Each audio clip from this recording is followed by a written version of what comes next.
Welcome everybody, Rabid here, and today we're going to be moving this card off of our test rig and moving it over to with our other cards so they're all together. I was originally trying to do like a Polaris rx580 BIOS mod video, but it turns out no matter how many BIOSes I kept downloading off Tech Power Ups for stock BIOSes, this thing would hash at 30 mega hash no matter what. So I had no need to try even BIOS modding it. Right here is that rx580, the 8 gig XFX, and there's a 4 gig above it.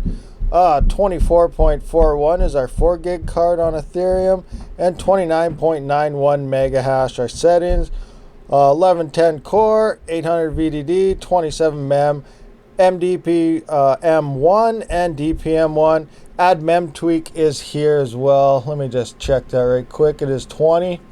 So we're at a reference 20 mod, and I did not have to BIOS mod this at all, and we're running like 30 mega hash. What's going on? So I decided to throw that video out the window, and we're just gonna move this card straight on with our main rig. So yeah, let's get that done. So we recently just changed the fans on these. We released that video yesterday. If you have not seen it yet, please check it out, as well as applying thermal paste to a GPU. Link should pop up right about now. But yeah, so these fans are now good.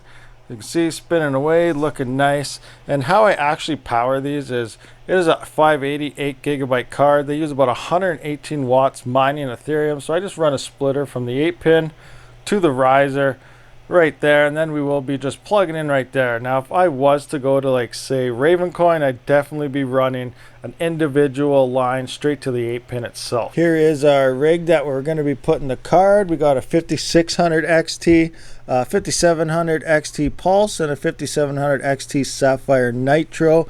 Underneath there we do have three 3060 Ti's as well.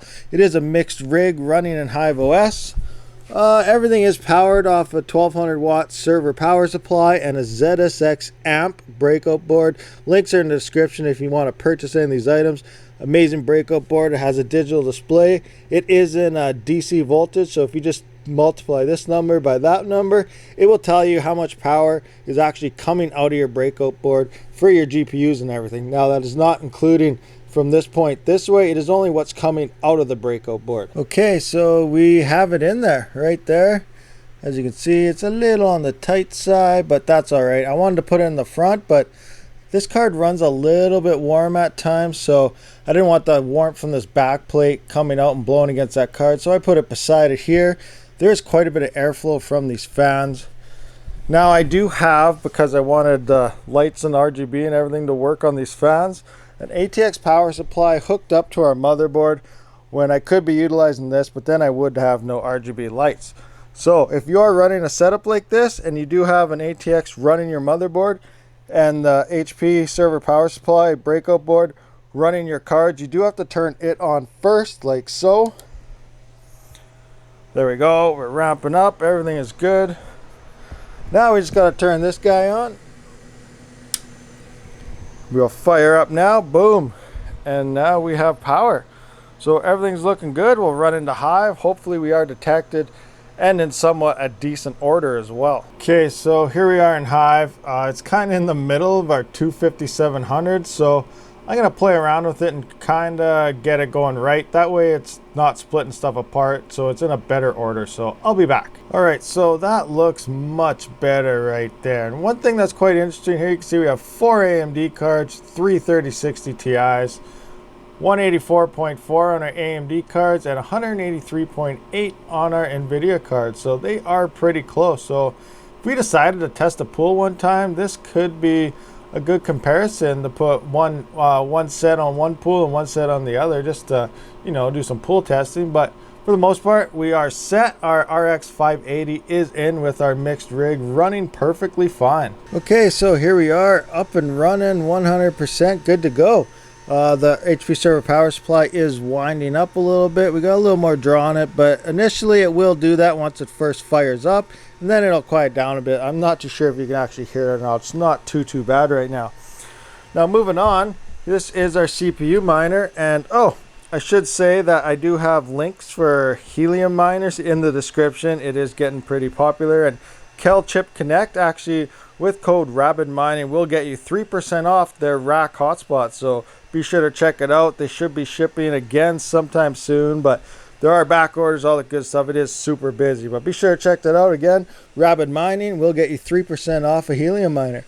Anyway, here is our CPU miner, and it is doing pretty good. Can't wait to build our next one. Hopefully this Friday our motherboard will show up, and we do have the processor. You can see here we got some SSD drives. We don't need two, but we just had extra. They're on sale. We got our another Noctua NHD15 cooler to keep that bad boy cool, and I'm hoping to get this to run on Hive OS. When we build that next one, I'm gonna try and dig deeper into it, because I would like to possibly put my NVIDIA cards on this one, and then my AMD cards on the other one right beside it here. We'll run it with HP server power supplies. We have a ZSX board there, and again we have that ZSX amp right there, hashing away with this one, or powering. It's not really hashing, but yeah. Oh, I snagged down here with my cord. We got a 4GB card down there. But yeah, so I would like to maybe throw these on server power supplies, run them here. We're expecting some nice hangers from Chump Change, so when that comes in, we'll possibly hang them cards from here. So we'll have some CPU mining going on, we'll have some GPU mining going on from the same rigs hanging up top, and a lot of cool good stuff. So can't wait to actually get that on. I cannot find any cards, so it is too hard to actually build more miners. So then we're gonna have that frame empty, we're gonna have that frame empty, we got a pile of power supplies over there, and whatever else. It's kind of a mess down here, but anyway, that pretty much sums up this video. So what do you guys think? How should we kind of lay this out, and what should we do when we actually get that next CPU mining in and built? So thanks for watching. Give me your ideas, comment in the description. I'll catch you on the next one. Rabid out, and not description, I meant in the comment section. I write in the description. Rabid out.